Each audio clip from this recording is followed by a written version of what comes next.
Welcome into A to Z Sports Prime Time on a Monday night. Lovely to see you guys. Great to have everybody here on this Monday. Hope you had a lovely Easter weekend. No prime time last night, of course, for those of you who participate in Easter, and for those of you who just wanted to enjoy Sunday night without me bothering you.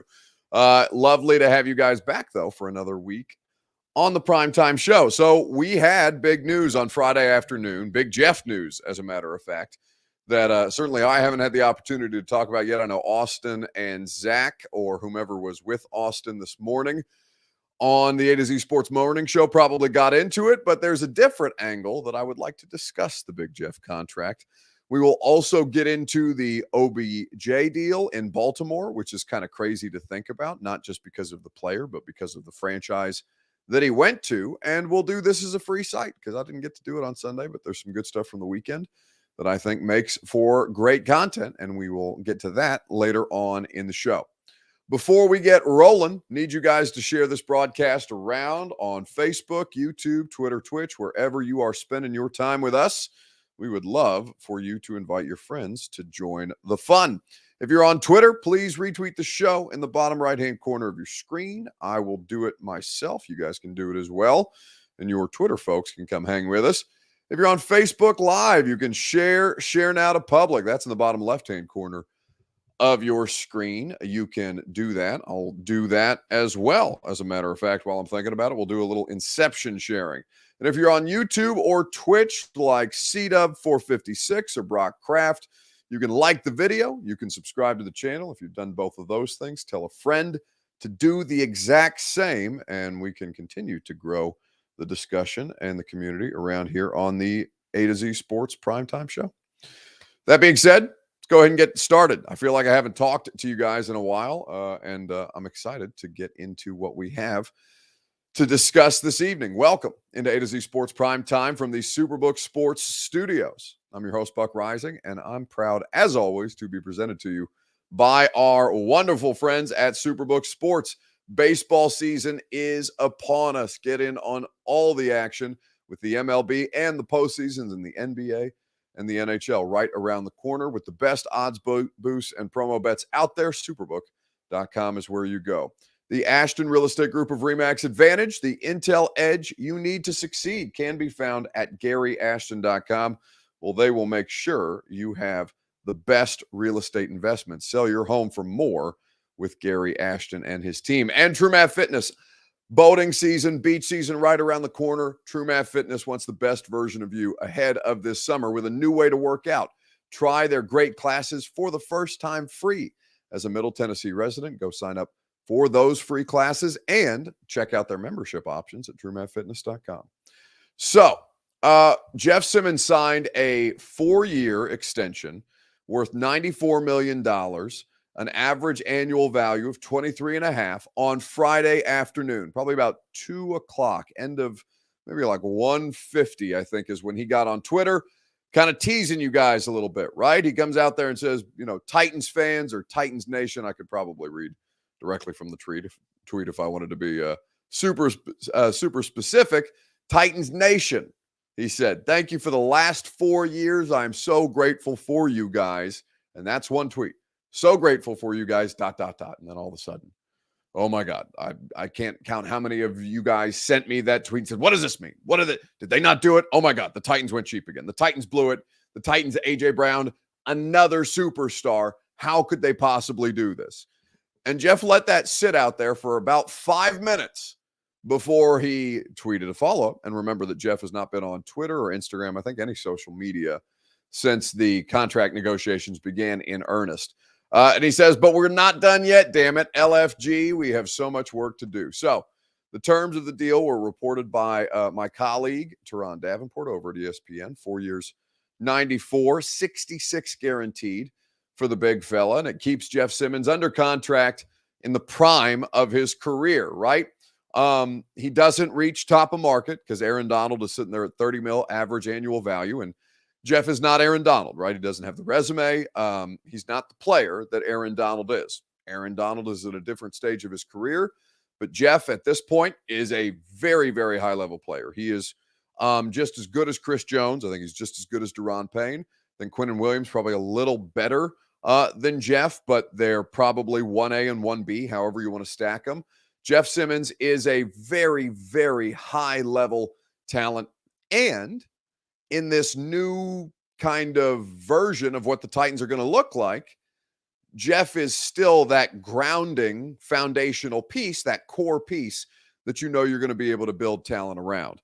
So they keep Jeff in place in the middle of that defense, and they solidify their defensive front, though they will still need to replace an edge rusher, given that they released Bud Dupree this offseason. Misguided Perception says Quinnen Williams better. Nah, bro. I mean, listen, I think you could go back and forth on them. I think they're like, and I'm not interested in getting into a debate specifically about this. Like, I just think it's, it depends on personal preference. And I have watched Quinnen Williams plenty. I've watched DeForest Buckner, guys like that. Like, Jeff is closer to those dudes, obviously. Like, it's not any kind of crazy hot take for me to say that Jeff Simmons is closer to the other players at the top of his position than probably the best and the greatest interior defensive lineman we've ever seen. Like, Aaron Donald is in a tier unto himself, and then you can get down to Jeff and Quinnen Williams and Buckner and guys like that. And I don't think that's any kind of that's not disrespectful. It still means that he's top 2 or 3 at his position.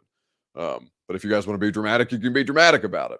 I think that Jeff, on this deal, it accomplishes a couple of things, but it does shake off one narrative that consistently I've heard from you guys, not a majority of you, but enough of you to where obviously I pay attention.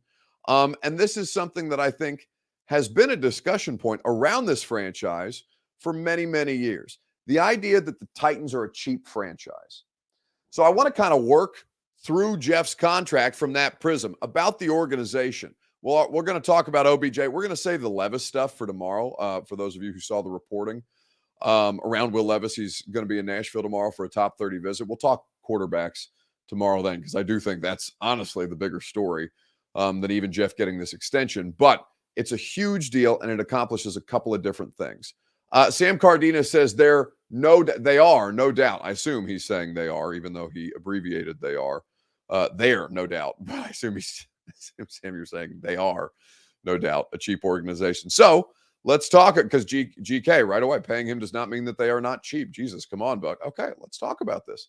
Because I was curious to see, all right, is this an earned reputation, or is this something that's from a generation past? We'll get into this. It's your Two Rivers Ford take. So I would like you to tell me fact or fiction.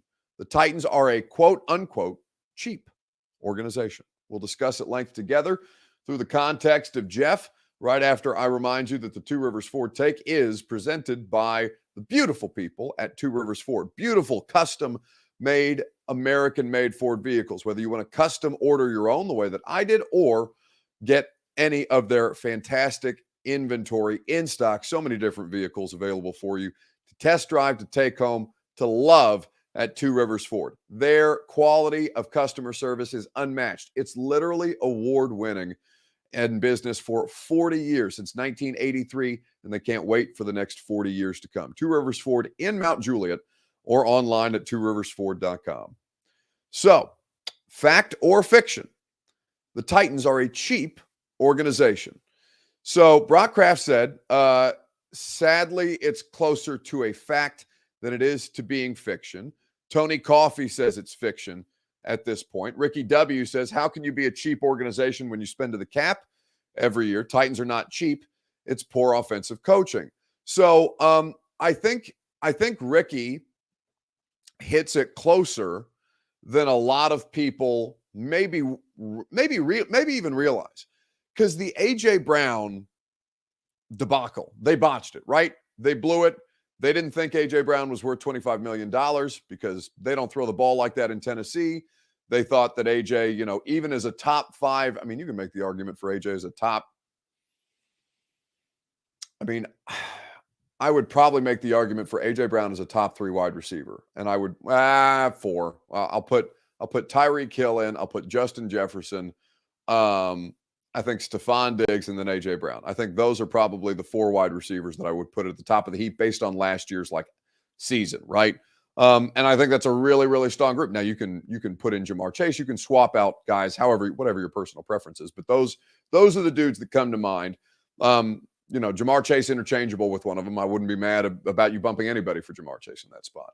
But like those are the dudes that I think about when I think about the best players at that position. So then botching the AJ thing and AJ going on to get a big payday, and especially because it's a wide receiver, when you have such a hard time as a franchise finding wide receiver talent, and you let the one go that you thought was going to be, and was the game-changing player that you looked for. So AJ not getting that deal, I think, brought back a lot of old feelings about a previous version of the Tennessee Titans under a different management structure that was Bud Adams at the top of the heap as, a different generation of NFL ownership, right? Where Bud would nickel and dime players in ways that I think the fan base rubbed them raw, whether it's Haynesworth, whether it's Derek Mason. I think the NFL, obviously the financial situation, the financial health of the league in 2023 is much different than it was when Bud Adams was running the show. But I think that the connotation with Bud, a lot of different connotations and connections to Bud's tenure as the controlling owner here in Tennessee are still carried over, when in reality that's not really the case. I took a look at some of the contracts last night that the Titans have given out under Amy Adams Strunk, because they do spend a lot of money. They have spent a lot of money in the last couple of years. And I think when you look at it, you realize that yes, the Titans under Bud Adams were a organization that it would probably be fair to call, whether you want to say it politely and call them frugal, if you want to say it harshly and call them cheap. Yes, that was so. But William Young says it correctly. Under Amy Adams Strunk, the Titans have not been a cheap organization. In fact, the level of investment that they have made, both in talent that they seek to retain, guys that they draft, and going out and spending on dudes in free agency and via trade. This has not been a cheap organization. In fact, it's been fairly aggressive. And that, leaves out new facilities, the redone St. Thomas, I think it's Ascension St. Thomas Sports Park now, but the redone Ascension St. Thomas Sports Park facilities, the new stadium that's coming probably in 2027, 2028 at this point. I think a fair assessment of the Tennessee Titans is that, yeah, under her dad, they're kind of a tight-ass organization.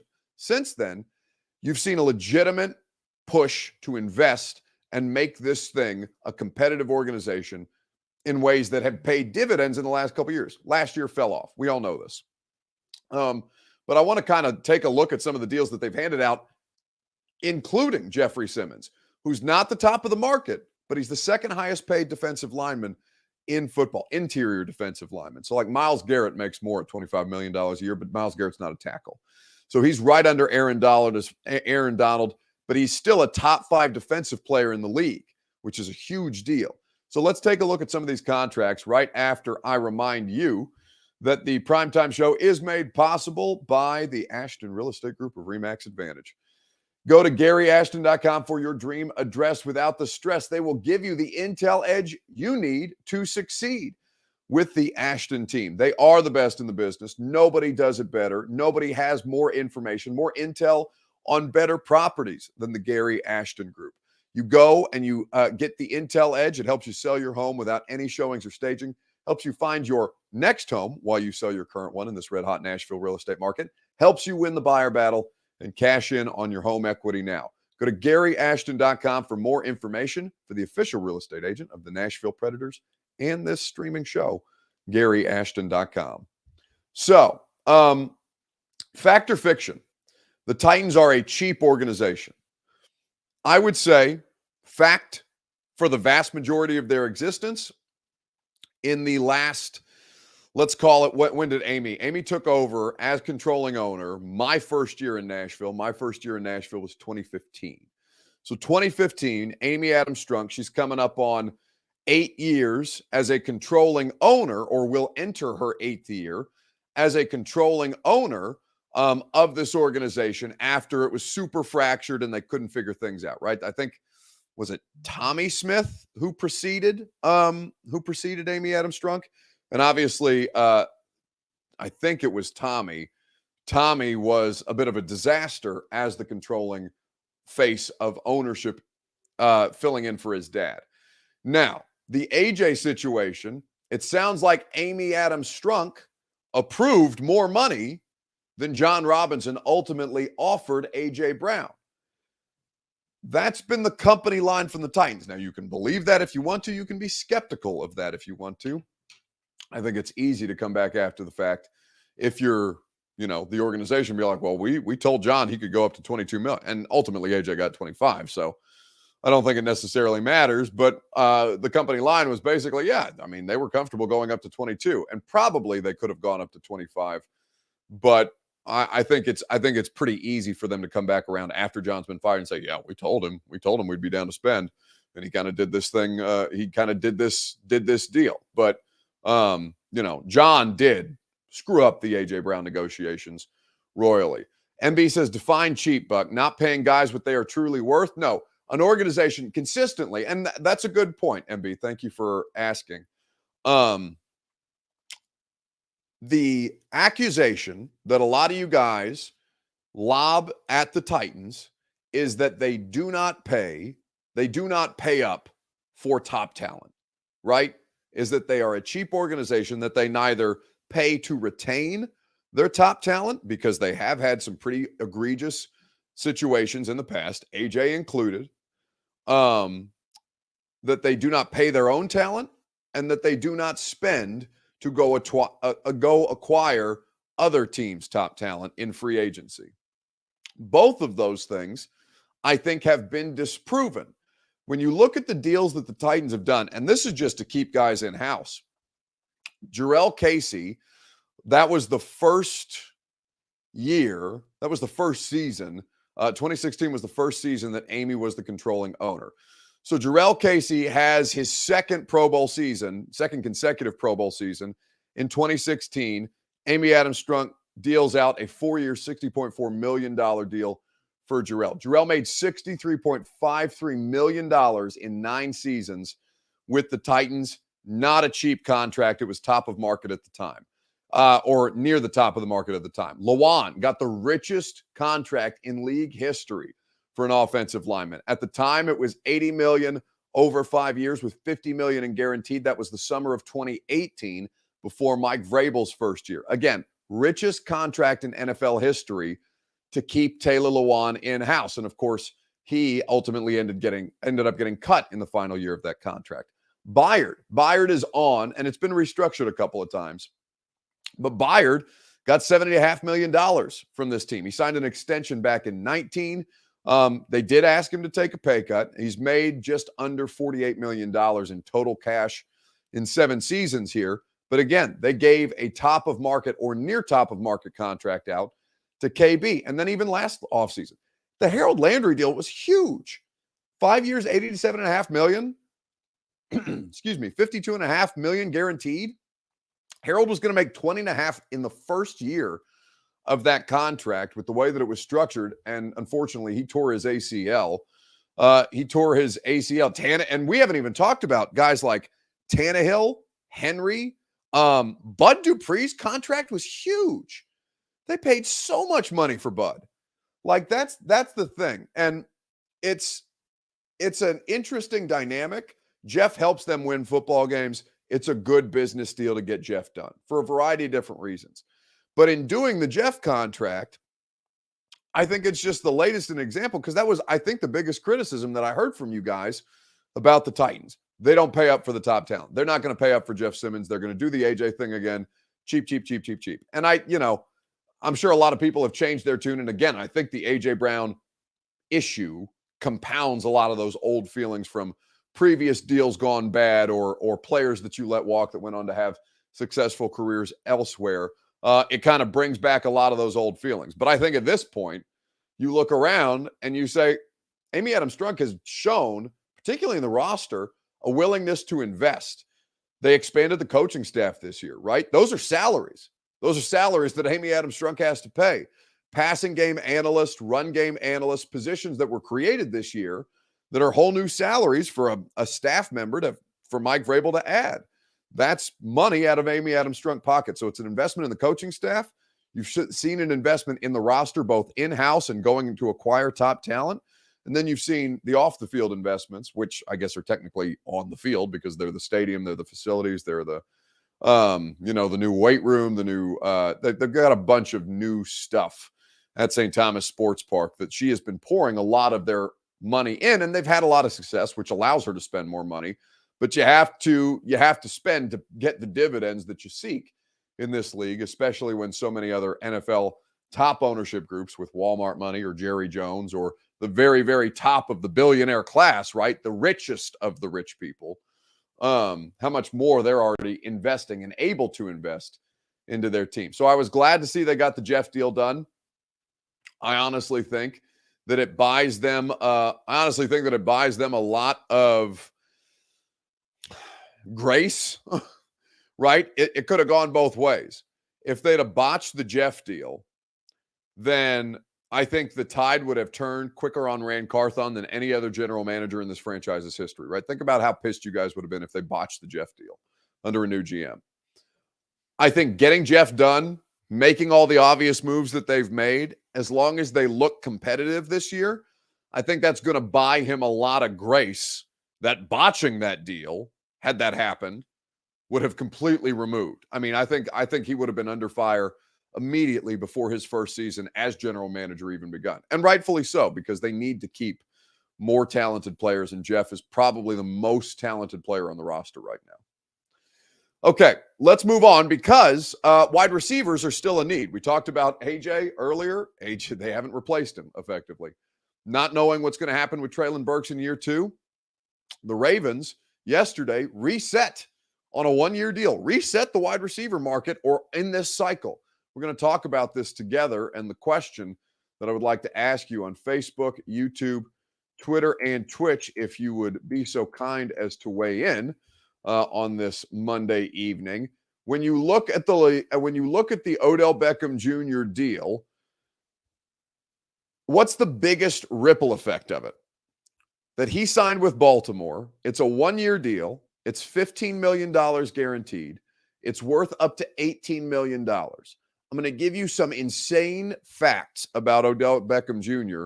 here in just a second. I'm going to tell you why it affects the Titans right after you guys tell me what's the biggest ripple effect of OBJ's new deal in Baltimore. And I tell you about the Ashton Real Estate Group of RE/MAX Advantage. But I've already done that, so I'm going to tell you about TrueMath Fitness. TrueMath Fitness in the Gulch will get you right, will get you feeling better. I was talking to somebody today at the radio station's golf tournament, and they were very nice. They were very complimentary of how much weight I've been able to lose. I saw a picture of Brett Kern in studio the other day with us from a year ago because he was our Masters analyst, and how much fatter my face looks in that picture versus, thank God, my Davis Mills looking neck situation. Right now, it's been a life-changing difference for me. And I said, I've never felt physically better in my life. I've never slept better. I've never had better energy. And it's all because TrueMath Fitness has helped me understand how to maximize my fitness with their great workouts. You can do the same. I dropped 52 pounds because I desperately needed to lose some weight. 248 at 6'2". I'm not an NFL linebacker. I'm damn near Aaron Brewer at that point. Can't live that way. TrueMath Fitness got me right. They can help you do the same. Their workouts are fantastic, whether you're a group class person like I am, whether your personal training is more your speed, or you just want to go work out in their open gym. They've got membership options for every family's budget and needs. Their first workout they offer to you free as a Middle Tennessee resident when you go to TrueMathFitness.com and sign up today. Go check it out. Okay. So what is the biggest ripple effect of the Odell Beckham Jr. Contract with Baltimore? I heard a spicy take, says Ricky. OBJ could bring Aaron Rodgers to the Ravens.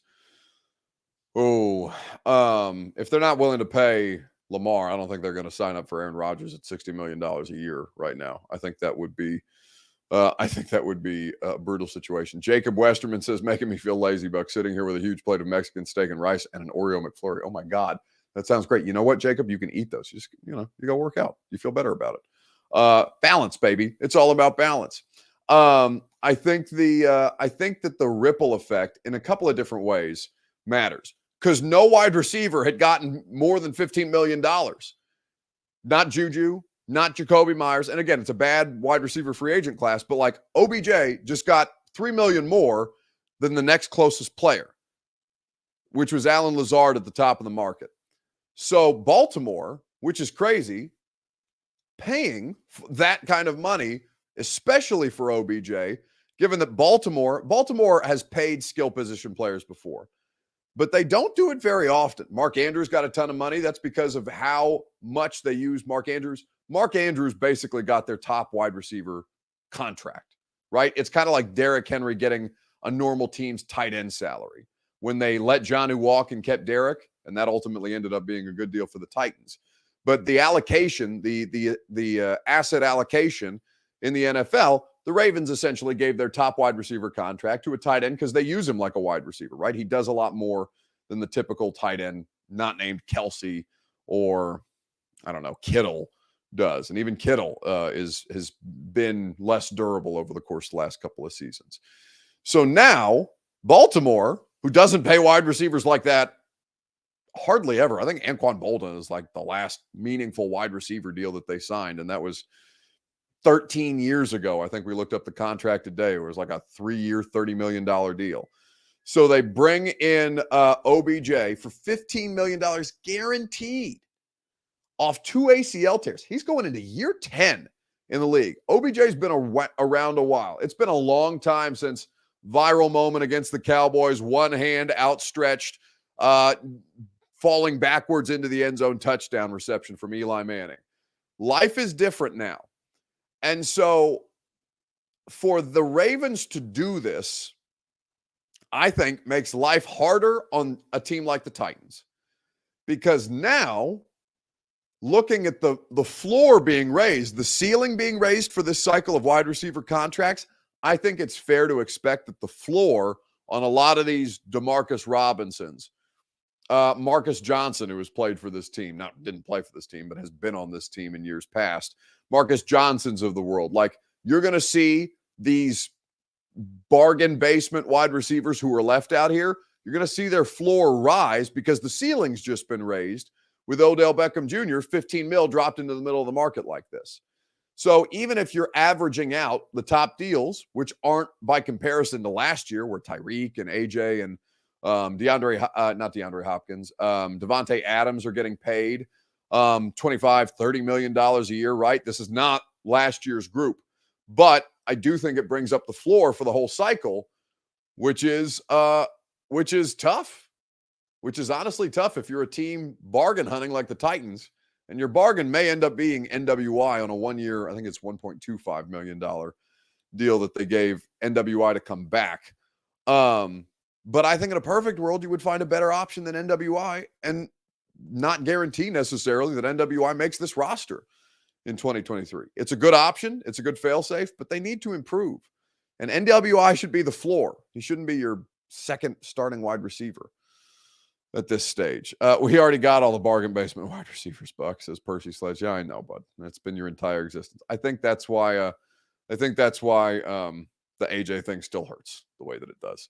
Anyone else simultaneously watching the Preds? I am, as a matter of fact. Well, actually, I've got the Braves on right now, but I've been going back and forth between the Preds because they've got a huge game tonight against the Calgary Flames on the road in Calgary, as a matter of fact. They desperately need to get this win to keep their postseason chances alive. Okay, so OBJ is going to be interesting. We'll see what happens with the Titans if they consider any wide receiver situation. But let's get to this as a free site, the best thing that I saw on the internet this weekend. The question that I will ask you is this on Facebook, YouTube, Twitter, and Twitch. What's the worst thing you can do to someone on the golf course? Let me know in the comment section, and we will talk about it together. What is the worst thing that you can do to somebody on a golf course? We will get to a video from the Masters that I think articulates this pretty well right after I remind you that the Primetime Show is made possible by the Superbook Sports app. Download it today.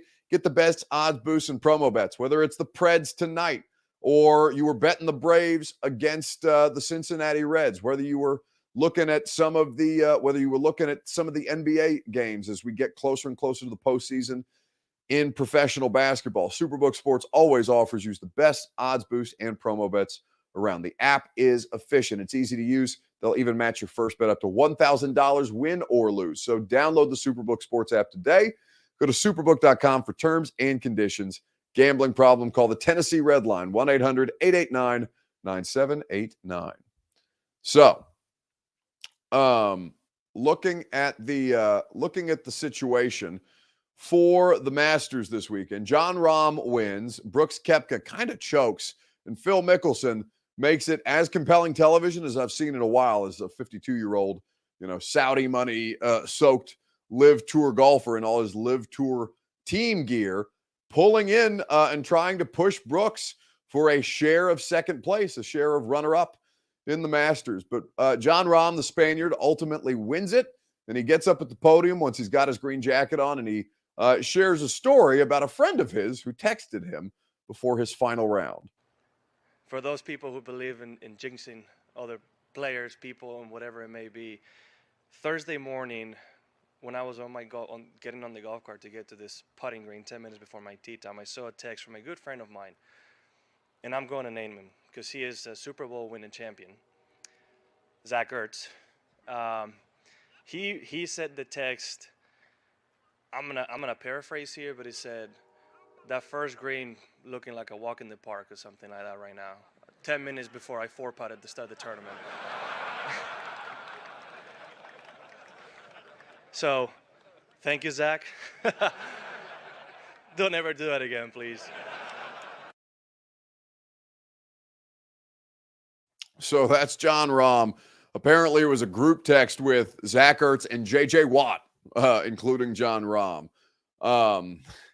I want to start asking people who's the most famous group, like when we have guests on the radio show, like who's the most famous group text that you're in, just because I'm sure we could get some funny stories about random collections of people that you don't think about. Because Zach Ertz, J.J. Watt, I mean, I guess they're both Arizona Cardinals, and I don't know, or were Arizona Cardinals at some point in their professional careers. I don't know. I don't know how what Rahm's connection to them is. I don't know if he spends time in Arizona during the off season or when he's not on the PGA Tour. But I'm going to start asking radio show guests who's the most famous group text that they're in, because that's a pretty good one. Zach Ertz, J.J. Watt, Masters champion, Jon Rahm. All right, that's going to do it for us tonight on the Primetime Show. Radio tomorrow, we're going to talk about the Will Levis is in Nashville. We're also going to spend primetime on that too. Will Levis is in Nashville tomorrow for a top 30 visit, and it sends a larger message about what the Tennessee Titans are getting ready to do, or telling you that they're getting ready to do in this year's NFL draft. We will discuss tomorrow, so hope you'll hang out with us from 10 to 1 on 104.5 The Zone. And if I don't catch you on radio, then we will see you tomorrow night on the Primetime Show. Are you surprised to hear that? Certainly not. The first year we took it to the limit. And I was in Miami with my new beach house. Well, it was a couple minutes from the beach. It's been 20 years since then. We haven't been too strong in the last few years. Oh, we've been strong. We're just playing by the rules. You can't have a newcomer come in and steal the show.